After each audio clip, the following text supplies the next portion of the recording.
আসসালামু আলাইকুম। আশা করি আল্লাহ তাআলার রহমতে সবাই ভালো আছেন। আলহামদুলিল্লাহ আমিও ভালো আছি। তো আজ আমি আপনাদের জন্য নিয়ে এলাম কাঁকরোলের ভর্তা। জানি না কার কাছে কেমন লাগে, কিন্তু আমার কাছে খুবই ভালো লাগে। তো দেখুন, আমি গরম ভাতের সাথে এটা খাবো। তো এর আগে আমি ভাত ভেজে নিয়েছিলাম, যেটা আপনাদের সাথে শেয়ার করলাম না আর কি। আমি শুধু শেয়ার করব কাঁকরোলের ভর্তা। তো দেখুন ভর্তাটা কত সুন্দর লাগছে দেখতে। এটা কিন্তু খেতে খুবই মজা। তো যাই হোক, চলুন দেখে নিই কীভাবে বানালাম। তো এর জন্য প্রথমে আমি এখানে নিয়ে নিলাম 4টে কাঁকরোল। দেখুন কাঁকরোলগুলো কীরকম। আমি এখানে 4টে কাঁকরোল নিয়ে নিলাম।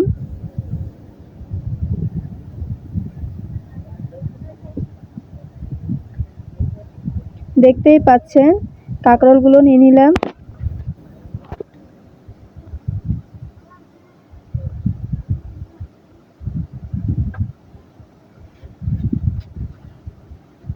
তো এগুলোকে কেটে কুটে নিতে হবে। তো ফিরে আসছি কাটার পর। দেখুন কাটা হয়ে গেছে। সবগুলো কিন্তু এক সাইজের করে কাটতে হবে। আমি ছোট ছোট টুকরো করে কেটে নিলাম। এরপর এগুলোকে ধুয়ে নিতে হবে। তো আমি এগুলোকে ধুয়ে নিচ্ছি পানি দিয়ে খুব ভালোভাবে। আপনারাও ধুয়ে নেবেন। খুব ভালো করে ধুয়ে নিতে হবে।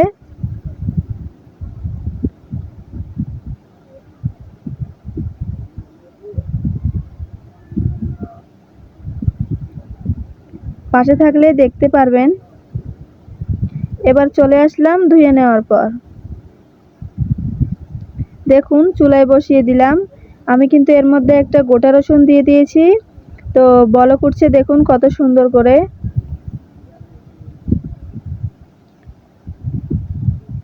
দেখতেই পাচ্ছেন এটা সেদ্ধ হয়ে গেছে। তো এরপর আমি একটা বাটিতে নিয়ে নিব এটাকে। দেখতেই পাচ্ছেন খুব সুন্দর দেখাচ্ছে। খেতে ঠিক ততটাই মজার। তো এবার আমি একটা প্লেটের মধ্যে এগুলোকে নিয়ে খুব ভালোভাবে ম্যাশ করে নিব। আমি এই কাজটা হাত দিয়েই করছি। খুব ভালোভাবে ম্যাশ করতে হবে।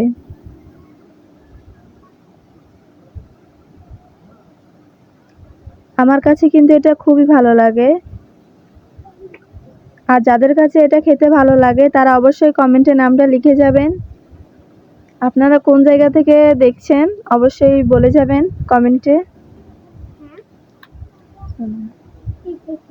সবগুলোকে ভালো করে কিন্তু ম্যাশ করে নিতে হবে। আমি এর আগে কিন্তু অনেকবার বানিয়েছি, এবার শেয়ার করলাম আপনাদের সাথে। ভিডিওটা কেমন হয়েছে অবশ্যই জানাবেন। তো যাই হোক, দেখুন আমার এগুলো ম্যাশ হয়ে গেছে, প্রায় অর্ধেকটা ম্যাশ হয়ে গেছে।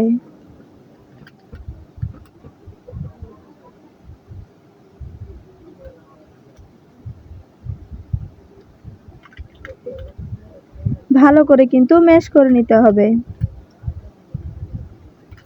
তো চলে আসলাম ম্যাশ হয়ে যাওয়ার পর। দেখুন সবগুলোই কিন্তু ম্যাশ হয়ে গেছে। এবার আমি এর মধ্যে যে গোটা রসুনটা সেদ্ধ দিয়েছিলাম সেই রসুনটাকেও একইভাবে ম্যাশ করে নিব। তো প্রথমে আমি এর থেকে চামড়াটা ছিলিয়ে নিলাম। এই ভর্তাটা কিন্তু খুবই মজার খেতে। আপনারা বাসায় ট্রাই করবেন তাহলে বুঝতে পারবেন।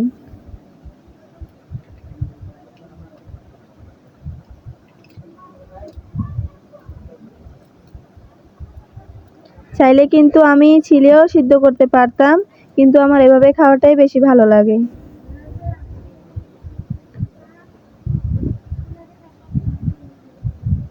তো রসুনগুলোকে একটু ভালো করে ম্যাশ করে নিতে হবে। তার আগে আমি এর ছোকাটা ফেলে দিব। তারপর খুব ভালোভাবে এটাকে ম্যাশ করে নিতে হবে। আপনারা পাশে থাকলে টিপসগুলো ফলো করলে বুঝতে পারবেন। আর অবশ্যই বাসায় সবাই এটা ট্রাই করবেন। এটা খেতে খুবই মজা।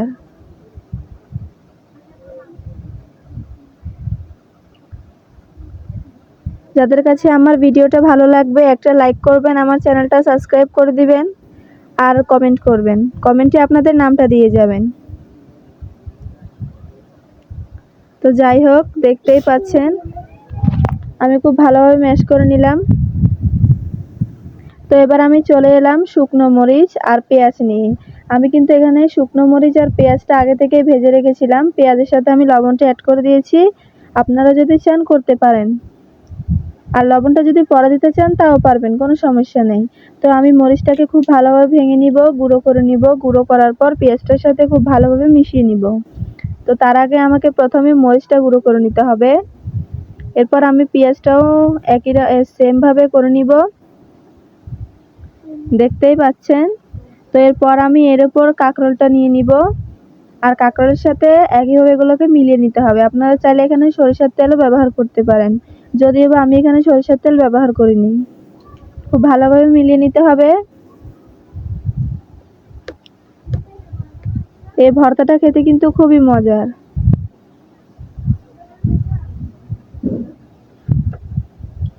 এই ভর্তাতে কিন্তু কোনো সয়াবিন তেল ইউজ করা যাবে না, শুধুমাত্র সরিষার তেলই ইউজ করবেন। তো যাই হোক, চলে এলাম ভাত নিয়ে। দেখুন, আমি আগে থেকে এখানে ভাত ভেজে রেখেছিলাম।